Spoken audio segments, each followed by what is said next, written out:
Hi, ഇന്ന് നമ്മൾ നോക്കുന്നത് ബോക്സിംഗിൽ ഒരുപാട് തരം ഡിഫൻസ് മെത്തേഡുകളുണ്ട്. നമുക്ക് പഞ്ച് ചെയ്യാൻ മാത്രം പഠിച്ചാൽ പോരാ, നമുക്ക് വരുന്ന പഞ്ചിനെ എങ്ങനെ ബ്ലോക്ക് ചെയ്യാം, അല്ലെങ്കിൽ അതിൽ നിന്ന് എങ്ങനെ എസ്കേപ്പ് ചെയ്യാമെന്നും കൂടെ പഠിക്കണം. അപ്പോൾ കഴിഞ്ഞ ക്ലാസ്സിൽ ഞാൻ നിങ്ങൾക്ക് എങ്ങനെയാണ് അതൊരു ഡെമോ എങ്ങനെ ചെയ്യാമെന്ന് ഞാൻ പറഞ്ഞു. അത് നമുക്ക് ഒരാൾ വെച്ചിട്ട് ഇങ്ങോട്ട് റിയൽ ടൈമിൽ പഞ്ച് വരുന്ന സമയത്ത് എങ്ങനെ ചെയ്യാം എന്നുള്ളതാണ് ഇന്ന് നമ്മൾ നോക്കുന്നത്. അപ്പം എൻ്റെ സ്ഥിരം പടിയായിട്ടുള്ള ഗോകുലാണ് ഇന്നും എൻ്റെ കൂടെ ഉള്ളത്. ശരി, നമ്മൾ ആദ്യത്തെ മെത്തേഡ് എന്ന് പറയുന്നത് പാരി എന്ന മെത്തേഡ്. പാരി എന്ന് പറയുന്നത് ഞാൻ നിങ്ങൾക്ക് പറഞ്ഞു തന്നിട്ടുണ്ട്. കൈ കൊണ്ട് ജസ്റ്റ് എന്താണ്, ഗാർഡിനെ നമ്മൾ മാറ്റുന്നില്ല, ജസ്റ്റ് ഒന്ന് ഡയറക്ഷനെ നമ്മൾ ഫിസ്റ്റ് വെച്ചിട്ട് തട്ടി മാറ്റുന്നു.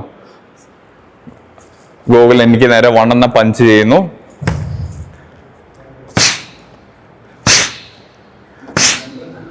കുറച്ചുകൂടെ പവറിൽ ചെയ്തോ.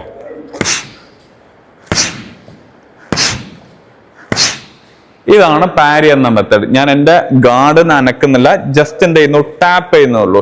ഈ പാരി എന്ന മെത്തേഡിൽ എനിക്ക് എന്ത് ചെയ്യാൻ വേണമെങ്കിൽ ഇതിന് കൗണ്ടറും ചെയ്യാം.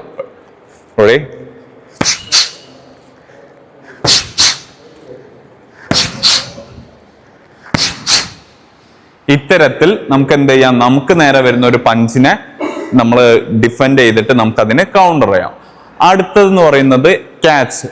നമ്മൾ ചെയ്യുന്ന സമയത്ത് നിങ്ങൾക്ക് തോന്നും ഇത് തമ്മിൽ എന്ത് ഡിഫറൻസ് ഉള്ളത് എന്ന്, കാരണം ഓൾമോസ്റ്റ് സിമിലർ ആയിട്ട് നിങ്ങൾക്ക് തോന്നും. ഓക്കെ, ഇത്തവണ നമുക്ക് 2 എന്ന പഞ്ച് ചെയ്യാം. 2 2 2 2 2 2 2 2 2. ഇവിടെ ഞാൻ എന്താ ചെയ്യുന്നത്, എനിക്ക് നേരെ വരുന്ന പഞ്ചിനെ ഞാൻ ജസ്റ്റ് എൻ്റെ ഫിസ്റ്റിനെ ഞാൻ ഒന്ന് തിരിച്ചു വെക്കുന്നു. ഇപ്പൊ എൻ്റെ ഉള്ളം കൈയിലേക്ക് വരുന്നു.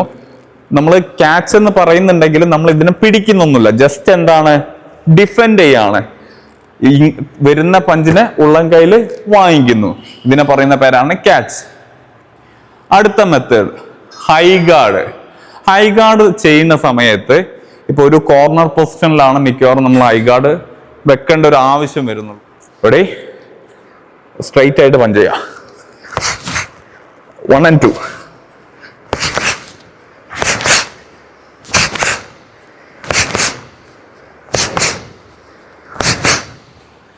ഇതാണ് ഹൈ ഗാർഡ്. എന്താണ്, ഞാൻ എൻ്റെ ഫേസിനെയും ഞാൻ ബോഡി ഒന്ന് ടക്കിങ് ചെയ്യുന്നു, ഫേസിനോട് ചേർത്ത് എൻ്റെ ഗാർഡിനെ വെക്കുന്നു.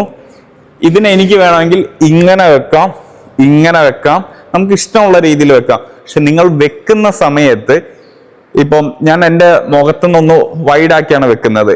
അപ്പൊ എനിക്ക് വരുന്ന പഞ്ചിന് എനിക്കല്ലാത്ത ബാക്കി ഡിഫൻസീവ് മെത്തേഡുകൾ ഉപയോഗിച്ചിട്ടും എനിക്ക് ഗാർഡ് ചെയ്യാൻ പറ്റുകയാണെങ്കിൽ മാത്രമേ എന്ത് ചെയ്യാൻ പാടുള്ളൂ, വൈഡാക്കി വെക്കോ. അല്ലാത്ത പക്ഷം അത് ക്ലോസ് ചെയ്ത് ചിന്നിനോട് ടൈറ്റ് ചെയ്ത് ബോഡീനെ ടക്കിങ് ചെയ്ത് വേണം വെക്കാൻ. അപ്പോൾ നമ്മുടെ ഫോറാമും നമ്മളെ ഫിസ്റ്റും എല്ലാം ഗാർഡായിട്ട് ആക്ട് ചെയ്യും. ഇനി അടുത്ത മെത്തേഡ് ഷോൾഡർ റോളിങ്. ഫേസിന് നേരെ പഞ്ച് ചെയ്യാം. 1 മാത്രം.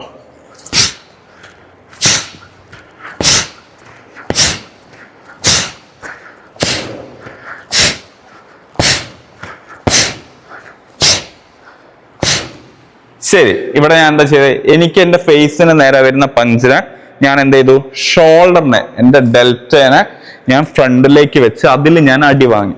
ഇതിനെ പറയുന്ന പേരാണ് ഷോൾഡർ റോളിങ്. ഇപ്പം ഷോൾഡർ റോളിങ്ങിൽ എനിക്ക് കൗണ്ടർ പഞ്ച് അടിക്കാൻ എളുപ്പമാണ്. ഇവിടെ